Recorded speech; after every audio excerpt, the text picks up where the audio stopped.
अंजनगाव सुर्जी तालुक्यात सातेगाव चिंचोली बुद्रुक लखमाजी महाराज देवस्थान परिसरात काही दिवसांपासून वाघाने धुमाकूळ घातलाय। त्यामुळे मजूर, शेतकरी, नागरिक भयभीत झालेत। आज सकाळी 9 वाजताच्या दरम्यान सातेगाव येथील काही शेतकरी महिला शेतात कापूस वेचण्याकरिता गेल्या होत्या।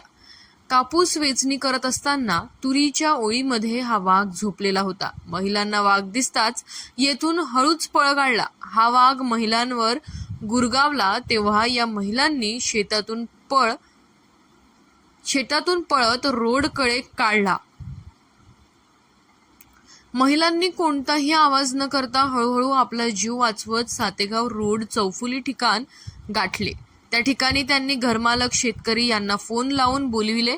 त्यांच्यासोबत काही गावातील नागरिक शेताकडे आले। त्यांनी आरडाओरडा करत या वाघाला पळून लावले, परंतु हा वाघ याच परिसरात आपली परिक्रमा करत असून नागरिक चांगलेच धास्तावलेले आहेत। याबाबतची माहिती फॉरेस्ट विभागाचे वरिष्ठ अधिकारी दिनेश वाळके व श्री हते साहेब, वनरक्षक कुमारी मुंडे मॅडम यांना फोनद्वारे देण्यात आली।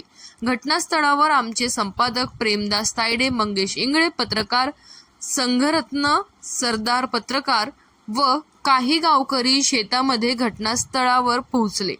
तेव्हा ज्या ठिकाणी वाघ झोपलेला होता त्या ठिकाणचे स्थळ पाहून चक्क झाले। दररोज हा वाघ रानडुक्कर, हरिण यांची शिकार करत आहे।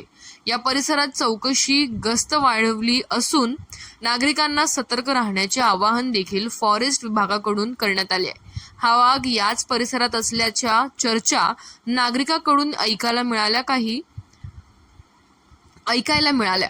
काही रखवालदारांनी सुद्धा वाघ असल्याचे आमच्या संपादकाला सांगितले। या वाघाचा बंदोबस्त करावा अशी मागणी सर्वसामान्य नागरिकांनी केली आहे। Maharashtra star news 1 chief bureau Premdas Jatayde, Anjangaon Surji.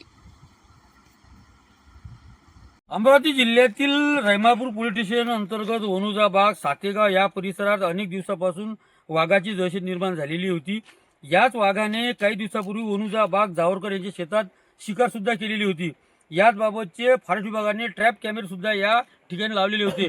परंतु आताची लेटेस्ट बातमी, आज मी शेतात आलेला आहो, ग्राउंड रिपोर्ट आलेला आहो आणि हे जे शेत आहे सातेगाव वनुजा रोडवर गावडगाव परिसर आहे आणि या परिसरांची काही महिला आपल्या शेतांनी कापूस वेचणीसाठी होत्या आणि हा जो परिसर आहे जो परिसर आहे सातेगाव रोड आहे, हिंगणी गावडगाव रोड, आणि याच परिसरात या काही नागरिकांना, काही महिलांना असा वाघ्यासारखा प्राणी दिसून आला। बाई, काय दिसलं तुम्हाला शेतात? कापूस वेचताना झोपलेलं होतं। आम्ही रोडवर आलो, कापूस वेचता रोडवर बसलेलो होतो आम्ही। मग घरच्यांना फोन केला या म्हणून, 4-5 जण आतमध्ये गेले होते।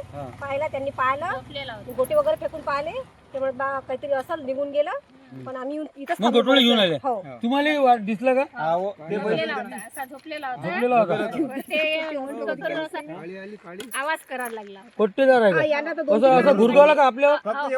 गुरगावला 2-3 वेळा आम्हाला दिसला, समजा 8-8:30 वाजता 2 खंडाळ्या झाल्या सकाळी।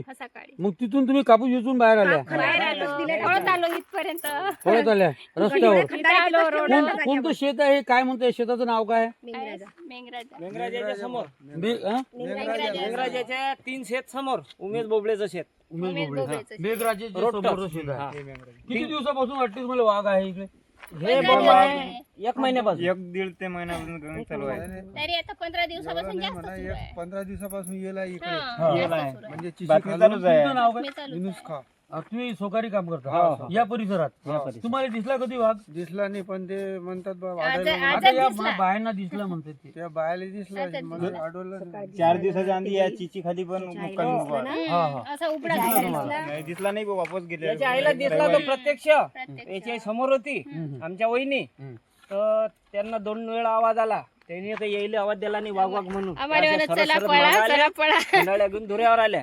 तर मला कॉल केला घरून येताना, घाबरला मी तसं झालं। मग आम्ही डायरेक्ट आता काही भीती वाटते तुम्हाला वाघाची? आम्ही तसं वाटतं की कापूसही नाही हिम्मत आम्ही कापूस वेचतो, या परिसरात 2-4 दिवसापासून वाघाची दहशत निर्माण झालेली आहे. फॉरेस्ट विभागात दखल घेत नाही आणि या वाघाचा बंदोबस्त करावा अशी या शेतकऱ्याची आणि या मजुराची मागणी आहे. महाराष्ट्र स्टार न्यूज या ठिकाणी आलेला आहे आणि संपूर्ण या परिसरात आम्ही फिरलेलो आहोत. बऱ्याच ठिकाणी आम्ही या वाघाचा शोध घेतला, परंतु आता या महिलांनी सांगितलं की हा वाघ याच परिसरात या जंगलात झोपलेला असल्याचं त्यांना दिसून आलेला आहे. महाराष्ट्र स्टार न्यूज साठी प्रतिनिधी प्रेमदास तायडे, अमरावती.